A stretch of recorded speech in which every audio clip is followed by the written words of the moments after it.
अतिशय सुरेख रंग, जाळीदार, पौष्टिक आणि खोबऱ्याची लढीवाळ चव असलेला हा डोसा. चांगले फॅट्स, फायबर्स आणि कार्बोहायड्रेटनी समृद्ध असा हा उत्तम पदार्थ. तुमच्या घरामध्ये लहानांपासून मोठ्यांपर्यंत सर्वांना अगदी आवडेलच असा पालक आणि ओल्या खोबऱ्याचा स्पॉन्ज डोसा. आपल्या रोजच्या वापरातले 1 वाटी तांदूळ घ्यायचे. इंद्रायणी असू देत, कोलम असू देत, आंबेमोहर असू देत, काहीच प्रॉब्लेम नाही. त्यात पाव चमचा मेथी घालायची. तांदूळ मेथी व्यवस्थित धुवून घ्यायचं आणि भरपूर पाणी घालून 5-6 तास छान भिजत घालायचं. तांदूळ भिजले की असे मस्त फुलून येतात.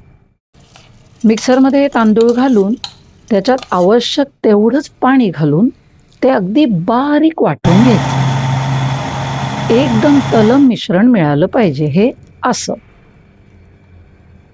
आता ह्याच मिक्सरमध्ये पाऊण वाटी ओलं खोबरं घ्यायचं आणि त्याच्यात पाऊण वाटी धुतलेले पोहे घ्यायचे. ते जाड किंवा बारीक कोणतेही घेतले तरी चालतील.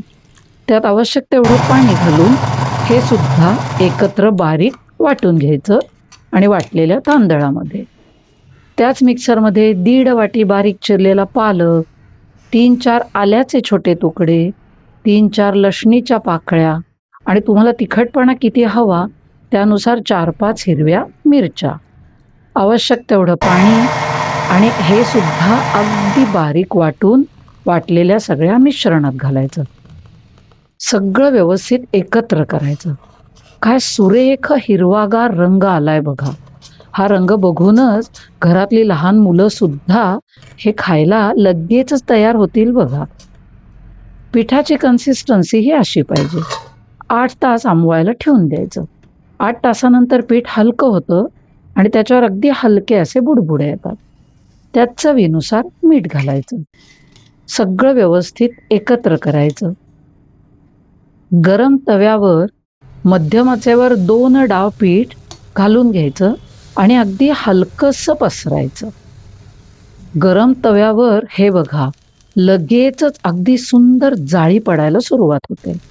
वरून कोरडं जरा दिसायला लागलं की तेल किंवा तूप तुमच्या आवडीनुसार. आहाहाहा! उलटल्यावर काय सुरेख डोसा दिसतोय बघा आणि दोन्ही बाजूनी भाजल्यावर अप्रतिम रंग. जाळीदार लुसलुशीत गरमागरम डोसा तव्यावरून थेट ताटात आणि बरोबर ओलं खोबरं आणि डाळ्याची अतिशय रुचकर चटणी. ब्रेकफास्ट, लंच, डिनर, टिफिनसाठी परफेक्ट.